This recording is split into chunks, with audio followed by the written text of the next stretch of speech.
Hello students, today's topic is about pre-operative evaluation. Now we will see what are the goals of pre-operative evaluation. It is gathering of information about patient and formulation of anesthesia plan. Its objective is smooth anesthetic without perioperative morbidity and mortality. What are important features of preoperative evaluation? Anesthesiologist should review surgical plan, medical records.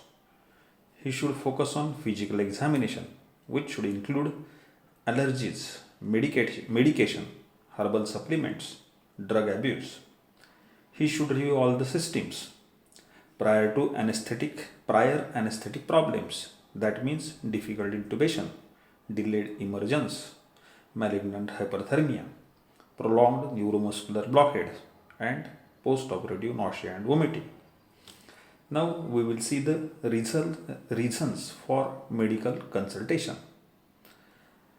That is the management of unstable condition before elective surgery. The unstable conditions are like unstable angina.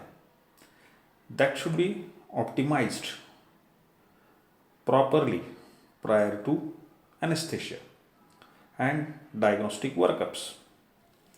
For detecting disease in preoperative evaluation, clinical examination is must. It consists of history and physical examination and diagnostic tests. Now we will see components of medical history.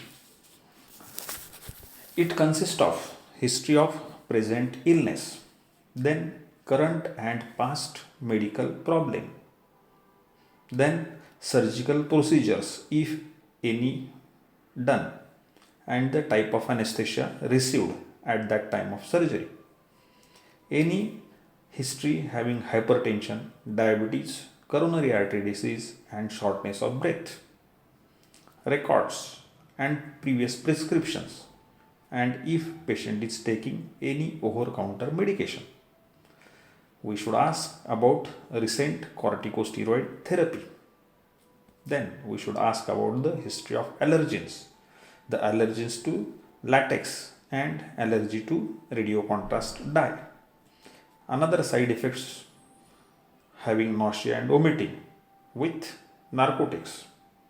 Then we should ask about use of tobacco and alcohol, its quantity, about smoking, number of packs smoked per year.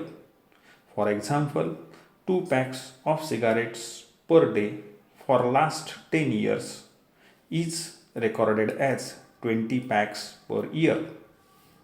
Then we should ask personal or family history of pseudocholinesterase deficiency, malignant hyperpyrexia, that means rigidity during anesthesia. We should ask history of obstructive apnea.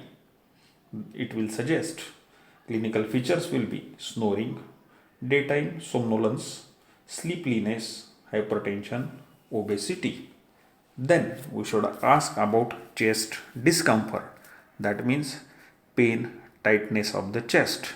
If it is present, we should ask about the duration, and we should ask about precipitating factors. Then suppose patient underwent any diagnostic test. If shortness of breath is there, we should ask about whether it is with exertion or when patient is in lying down position, that means orthopnea. We should look for the peripheral edema. Then if patient doesn't have history of heart murmur, if he is having history of murmurs, then any diagnostic studies has been performed to evaluate that murmur. The cardinal symptoms of aortic stenosis.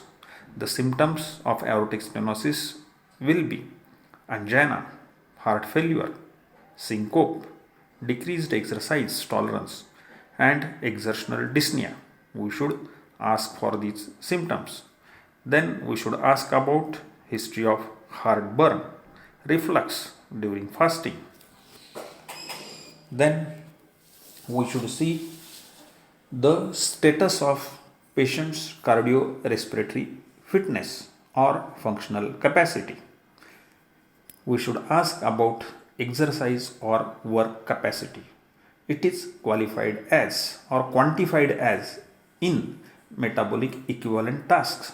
METs is measure of volume of oxygen consumed during activity. If poor exercise capacity may cause or may be cause or result of cardiopulmonary disease. Lack of exercise may increase risk of cardiac disease. If patients unable to perform average level of exercise, that means 4 to 5 MET, there are increased chances of risk of perioperative complications. Now we will see about physical examination. The physical examination should include blood pressure, heart rate, respiratory rate, oxygen saturation, height and weight of patient, that means body mass index. If BMI more than 40, it will suggest extreme obese. If BMI within 30 to 40, that means patient is obese, and if it is within 25 to 30, that means patient is overweight. Obesity has got many problems. Patient may have difficult intubation. Obese patient may have coronary artery disease. He may have diabetes mellitus and cancer. There are chances of increased arterial blood pressure. There are we should suspect difficult ventilation through mask. The criteria of difficult ventilation through mask are age more than 55 years, BMI more than 26, if patient is having no teeth, beard, if there is history of snoring. We should look for the neck circumference also. If neck circumference more than 17 inches in men and 16 inches in women, it will suggest difficult ventilation by mask. Then thyromental distance less than 77 centimeter in head extension. Then large tongue, high Mallampatti score. Then inability to protrude lower teeth over upper teeth. Patient having history of rheumatoid arthritis and Down syndrome. These are patient having difficult ventilation through the mask. Then we will look for examination of previous anesthesia record. We should evaluate heart and lung. Now we should inspection of peripheral veins, ease of IV access. We should do auscultatory exam. During auscultation, we should listen for murmur, see for the rhythm disturbances and volume overload.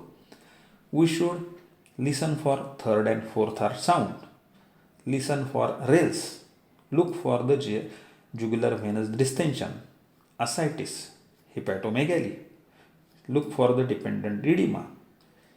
Ask if there is inability to climb 1 or 2 flight of stairs. That means there is increase in risk of post-operative morbidity and mortality. If required, we can do pulmonary function tests and cardiac testing. Then examination of pulmonary system. In pulmonary system particularly, we look for auscultation for wheezing, then decreased or abnormal heart sounds. During examination, we should look for cyanosis, clubbing, accessory muscles are in use, and respiratory efforts. Then we will go for neurological examination. During neurological examination, we should document deficit in mental status, speech, cranial nerves. We should look for gait. Then motor and sensory function. We should ask history of stroke, transient ischemic attack, and neck irradiation. Now we will see cardiovascular disease particularly, and certain cardiovascular disease. It will particularly hypertension. The cardiovascular, why we choose the cardiovascular disease? Because cardiovascular complications are more serious perioperative events. It accounts for 1.5, that is 50% of perioperative deaths. Now we will see about hypertension. 2 or more arterial blood pressure measurement more than 140-90 millimeters of mercury is called as hypertension. 70% patient of more than 70 years of age have hypertension. If patient is having a history of hypertension, ask for the duration and severity of hypertension.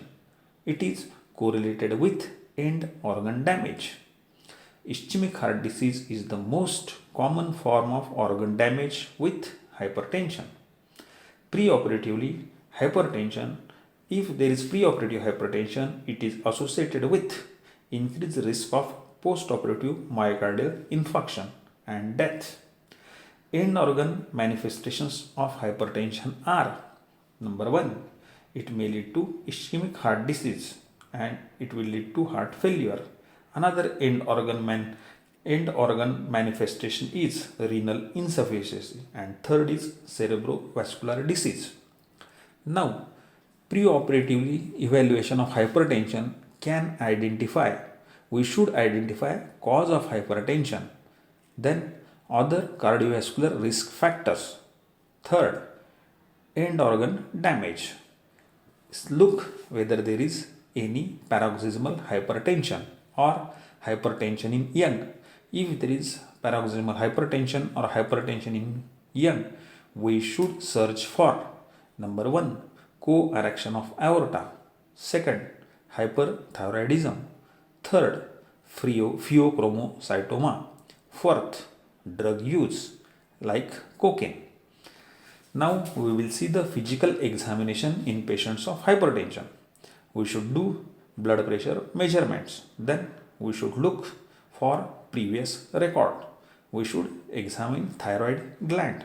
Then look for if there is any excessive intravascular volume. The essential hypertension and essential hypertension. Patient is asked for tachycardia and palpitation and syncope. Blood pressure measurements should be taken in both arms. Auscultation of bruit, then examination of pulse in both upper and lower limb should be done. Now we will see what investigations should be advised in patients with hypertension. Mandatory investigation: number 1, ECG; second, blood urea; third, serum creatinine; fourth, if patient is receiving diuretics, then serum electrolytes. In ECG, we should look for left ventricular hypertrophy or strain pattern. Most common, the hypertension may be associated with ischemic heart disease. Another investigation is thyroid function test. Now we will see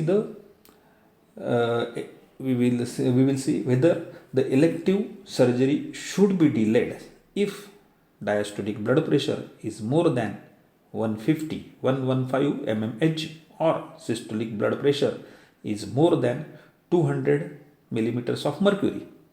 The elective surgery should be delayed until blood pressure is less than 180/110 mmHg. This will improve perioperative outcome. The antihypertensive treatment should be continued preoperatively. The exceptions will be ACI, angiotensin converting enzyme inhibitors, and angiotensin receptor blockers. On preoperative administration of these medications is because this is associated with increased risk of intraoperative hypotension. Thank you.